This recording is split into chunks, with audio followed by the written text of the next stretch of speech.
merci de nous suivre pour ce numéro un petit peu spécial de J-1 qu'on appellera plutôt Panthers News, puisque veille de match européen, de quart de finale de Coupe d'Europe au Stade Moina, vice-champion d'Europe la saison dernière, les Black Panthers avaient réalisé un très beau parcours qui les avait menés aux quatre coins de l'Europe, puisqu'ils avaient toujours été en déplacement. Cette fois-ci, demain, les Tononnais recevront pour le premier match de cette compétition 2024. C'est donc un quart de finale qui nous attend à 18h au Stade Moina face aux Graz Giants, donc des Autrichiens, pour une opposition inédite puisque les deux équipes ne se sont jamais rencontrées. Les Autrichiens dominent leur championnat, le combat sera donc certainement rude et on va en parler tout de suite avec nos invités. Le premier, Benoît Sirouet, qui nous rejoint tout de suite.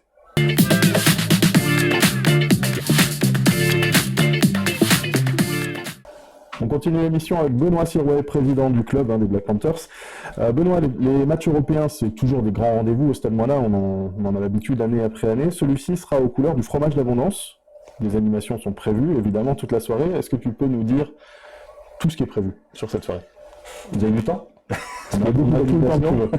Vous avez du temps? Ouais, non, effectivement, c'est un match, je dirais, à trois couleurs. Couleur du fromage d'abondance, aux couleurs du département et de la région Rhône-Alpes, qui sont les parrains de ce match exceptionnel face aux Graz Giants. Je vais d'ailleurs commencer par un petit bout sur cette équipe-là, parce que c'est un événement, c'est une des plus vieilles équipes d'Europe, et la plus titrée d'Autriche. L'Autriche est une nation phare de la discipline, donc c'est vraiment un honneur de les recevoir. Ça va être un match compliqué sportivement, je pense que Larry Hugo y reviendra, mais bon voilà, ça fera un très très bel événement. Donc après sur les animations, effectivement, bien sûr on met le fromage d'abondance, un fromage du territoire, bien connu des Chablaisiens, et justement la portée européenne de ce match-là fera connaître encore un peu plus l'appellation abondance à travers l'Europe. Donc c'est un petit peu l'idée, et puis bien sûr tout ce qui va tourner autour de l'abondance, que ce soit la race abondance qui sera présente avec une meilleure ambassadrice, la vache ovation. Une vache au Stade Moina, je pense que ça sera une première, j'en suis même sûr. Et puis bien sûr les animations traditionnelles avec un concert ouvert au public à partir de 17h avec Son of Dixie, qui est un groupe de rock. On aura aussi d'autres animations au village avec plusieurs stands. On aura bien sûr un stand dédié à Abondance. On aura un stand avec les suroptimistes du Léman. On aura un stand aussi avec Women's Safe, donc très féminin ce côté-là. Donc, voilà. Et ils seront bien entourés, puisqu'il y aura aussi un stand de la gendarmerie nationale au village. Donc voilà, du beau monde autour de ça. L'idée toujours, c'est de créer l'événement dans l'événement, et je crois qu'on est en plein dans une association tradition gastronomique et excellence sportive. Je pense qu'on est pas mal. Et au milieu de tout ça, encore une fois l'abondance qui sera à l'honneur avec un concours de Bertou. Le Bertou, ce fameux plat où l'essentiel de la recette est le fromage abondance, qui sera disputé entre 4 restaurateurs qui seront bien drivé par un jury select avec des personnalités haut de gamme telles que le sous-préfet de Thonon, voilà, qui sera là en chef d'orchestre, et puis bien sûr Claude Legras, meilleur ouvrier de France, étoilé, et puis des amis du club aussi également, et les restaurateurs, je vais les citer rapidement. Oui, tu peux. Voilà, l'auberge d'Antilly-sur-Léman, la brasserie du Général, avec des binômes à chaque fois, donc un restaurateur, chef du restaurant, et un binôme qui est plutôt une personnalité. Donc pour l'auberge d'Antilly, ça sera Richard Beau, conseiller départemental. Pour la brasserie générale, ça sera Gaby Butet, partenaire fromage Butet. Et puis on aura aussi les Allobroges à Thonon, un restaurant qui est aussi partenaire du club, qui sera lui épaulé en binôme par Anne-Cécile Violent, députée. Et puis pour terminer, le relais de la Chevrette à Bernex, un ami du club, un partenaire, et puis surtout un membre aussi du conseil d'administration du CIFA, donc du syndicat interprofessionnel du fromage d'abondance, qui sera en binôme avec Patricia Mahut. Donc voilà, j'ai oublié dans le jury, tiens, je vais la citer parce que ça fait bien plaisir qu'elle vienne, c'est Josiane Ney, maire des Liens. Voilà. Très bien. Alors Richard Beau et Patricia Mahut qu'on recevra un petit peu plus tard dans cette émission. On va aussi parler de l'organisation, puisqu'accueillir un match de Coupe d'Europe, c'est toute une effervescence les jours qui précèdent, mais aussi une énorme logistique pour les salariés et les bénévoles du club. Comment ça s'organise tout ça? Bon, bah, ça fait déjà 3 mois qu'on travaille sur le projet, parce que toutes ces animations, bah, ça se met pas en place en 2 jours, hein, c'est clair. Déjà, il y a la partie logistique, hein, il a fallu faire venir pour faire le concours de Berthoud des fours, un groupe électrogène assez puissant pour alimenter tout ça, parce que le stade n'avait pas assez de puissance. Voilà, c'est plein de petits détails, je ne vais pas trop rentrer dans les détails, mais effectivement, il y a toute une équipe, une bonne dizaine de personnes qui travaillent dessus le projet depuis 2-3 mois maintenant. Et puis le jour J, c'est tout confondu, c'est 100 bénévoles. Voilà. 100 bénévoles avec le renfort de ton avec le renfort de ton événement. On recevra le président Samuel Thomas tout à l'heure. Et puis peut-être un mot, puisqu'on parle de ton événement, un mot sur les partenaires du match. Partenaires du match, donc on les a cités, hein, Fromage d'Abondance, le conseil départemental et la région. Je trouve que c'est un triangle assez cohérent pour ce match, de connotation internationale, en tout cas continentale, autour d'un produit gastronomique qu'on veut mettre en avant. Joël Vindret, le directeur, disait lors de la conférence de presse qu'on a à peu près les mêmes valeurs, même histoire un petit peu, parce que c'est un fromage qui a été reconnu dans les années fin des années 80-90 et puis qui a évolué collectivement avec les éleveurs et puis les producteurs. Donc voilà, les Blacks, c'est un petit peu le même parcours dans le temps, sur les 30 dernières années. Donc on s'est retrouvé autour de ces valeurs-là. Et je remercie particulièrement Gaby Butet, parce que c'est lui qui était à l'initiative de cette rencontre il y a plus de 4 ans, puisque c'était avant le Covid. Et on avait déjà le projet de faire ce match lors d'un match européen en 2020. Mais malheureusement, le Covid nous avait coupé un petit peu les jambes. Et c'est le CIFA qui est revenu vers nous en disant il faut qu'on le fasse, on va le faire. Et on y est. Donc je suis vraiment ravi. Donc merci Gaby, merci au CIFA. Plein d'idées chez les Black Panthers. Ils attendent juste de se mettre en place. Des fois, ça prend quelques années, mais ça finit toujours par se faire. Merci Ben d'être venu répondre à nos questions. Et puis, tu nous as dit que Larry Legault nous parlerait de l'aspect sportif. Alors, Larry Legault ne sera pas là ce soir. Il s'est fait remplacer par Lucas Volluire, defensive back, qu'on accueille tout de suite d'ailleurs. Très bien. À tout de suite. À bientôt.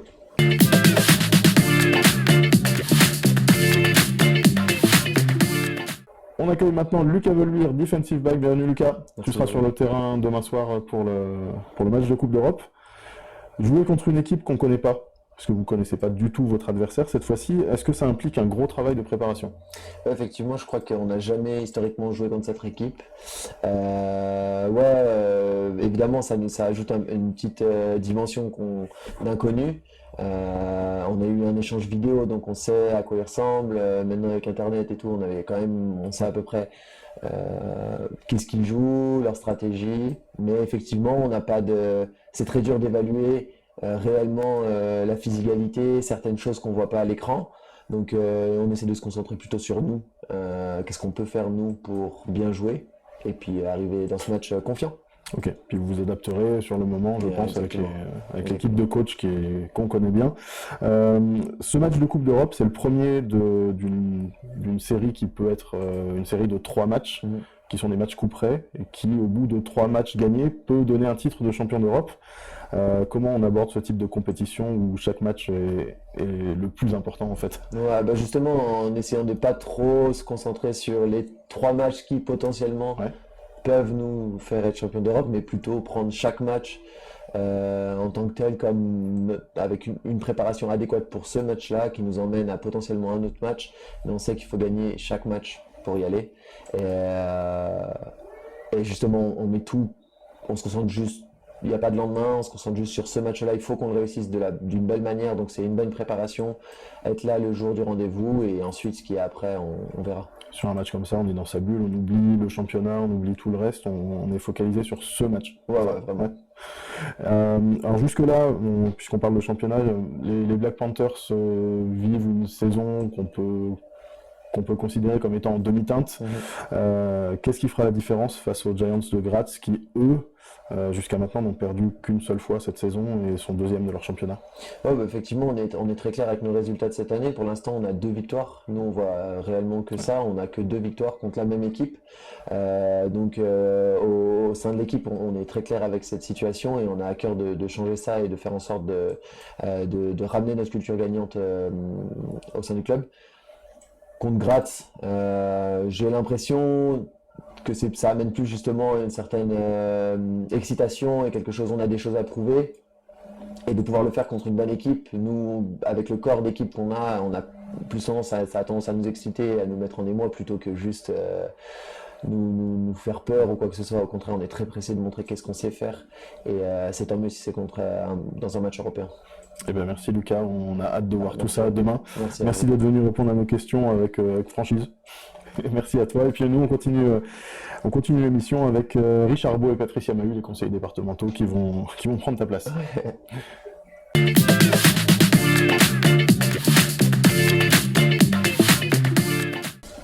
On accueille maintenant les conseillers départementaux Richard Beau et Patricia Mahut. Bienvenue à la Panthers TV. Bonjour. Bonjour. Alors une fois de plus, le département de la Haute-Savoie que vous représentez a répondu présent pour ce rendez-vous européen. Pourquoi et comment ? Alors, le département de la Haute-Savoie, nous accompagnons toutes les manifestations sportives de grande ampleur. Donc, à partir du championnat de France, donc forcément sur du championnat d'Europe, il était évident pour nous, les conseillers départementaux, qu'il fallait demander le soutien du département de la Haute-Savoie pour ce match de la Coupe d'Europe et bien entendu, un accompagnement financier spécifique, mais bien entendu pas seulement parce que il n'y a pas que les finances qui comptent, il y a aussi l'accompagnement moral et l'accompagnement en termes de communication et de visibilité. Et Richard Beau, alors vous êtes élu, on le sait, mais vous êtes aussi présent tout le temps, dans tous les moments importants de la vie du club. Qu'est-ce que ça représente pour vous ? Qu'est-ce que ça représente pour nous? J'ai tendance à dire que les Black Panthers, comme l'ensemble des clubs du territoire, sont les ambassadeurs. Et nous devons, en tant qu'élus, les accompagner. Mais en plus, à chaque match des Black Panthers, il y a à la fois, on se ressent comme en famille et le bien-être. Donc c'est important pour nous d'être présents, mais aussi pour passer un bon moment. Eh bien, merci Richard et merci Patricia d'être venu nous parler brièvement puisque c'est une grande émission aujourd'hui. Et puis on se voit au match dès demain. Voilà. Vous ferez partie des interviews d'avant-match. Merci. Merci d'être venu.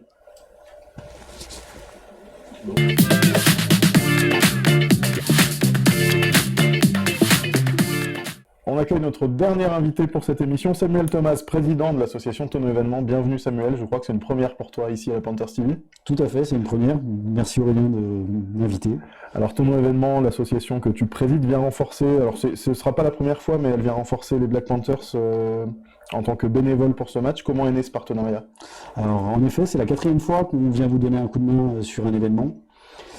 Le partenariat a commencé quand Benoît a voulu lancer le concert événement avec les Wigham en 2022. On s'est rencontrés, on a discuté intelligemment de partenariat et de ce qu'on pouvait faire ensemble.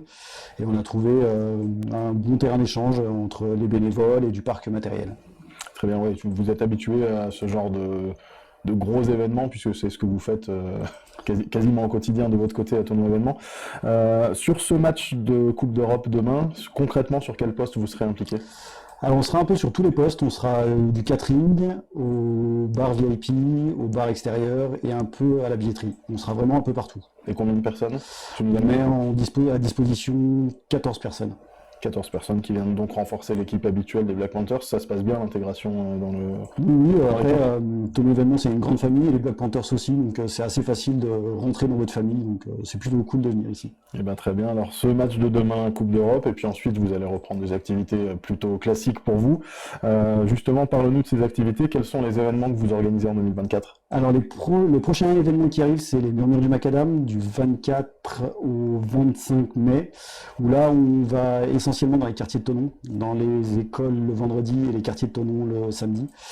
Après on aura une buvette fête de la musique, qu'on a l'habitude de gérer, où nos bénévoles sont mobilisés à 200%.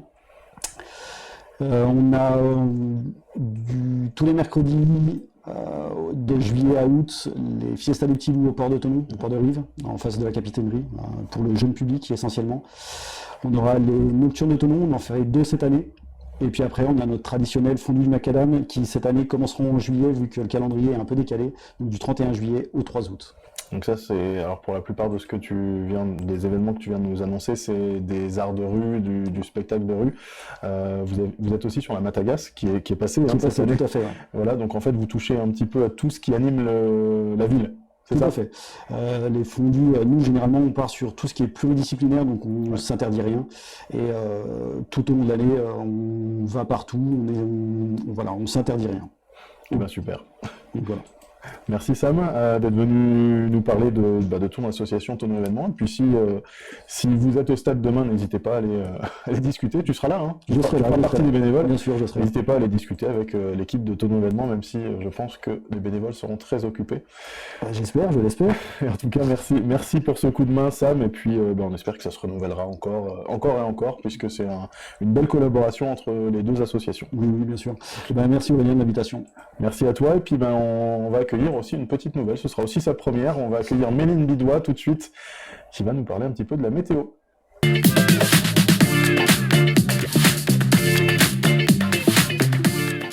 Et on continue cette émission avec une petite nouvelle qui nous rejoint, Méline Bidois. Bienvenue Méline. Bonjour, merci. Bonsoir à toi. Méline qui est, on va préciser, Miss Excellence Pays de Savoie 2023, qui remplace Delphine ce soir puisque Delphine est en voyage et ne peut pas être avec nous. Alors Méline, tu vas nous parler un petit peu de la météo.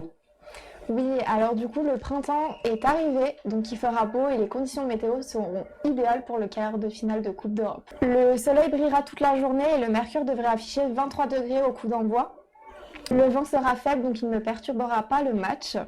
Après le long épisode pluvieux des dernières semaines, la pelouse sera certainement encore humide, mais devrait permettre un jeu agréable. On va faire une petite pause et puis on va revenir pour le programme des quarts de finale de la Coupe d'Europe CVFL, toujours avec toi Méline. Ça marche.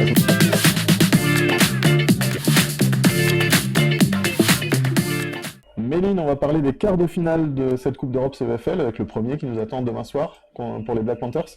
Ce sera à 18h. Les Black Panthers tenteront de se qualifier pour les demi-finales en affrontant les Giants de Graz au Stade Moina. Avant cela, le Flash de la Courneuve recevra à 15h les Stockholm Mean Machines. À Vienne, les Danube Dragons seront opposés aux Gelfi Firenze à 13h.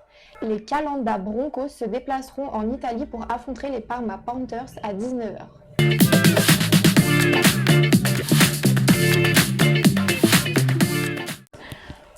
Et on termine cette émission comme d'habitude avec les dernières informations. Et on commence avec toi Méline. Le coup d'envoi de la rencontre sera donné à 18h10 au Stade Moina à Thonon. Et les portes du stade ouvriront à 16h pour que vous puissiez profiter des nombreuses animations prévues au village du stade avant le match, dont Benoît Sirouet vous a parlé pendant l'émission. Si vous ne pouvez pas venir au stade, connectez-vous dès 17h45 sur www.pantherstv.tv pour regarder le match en direct. J'accueillerai les invités et les partenaires à l'avant-match.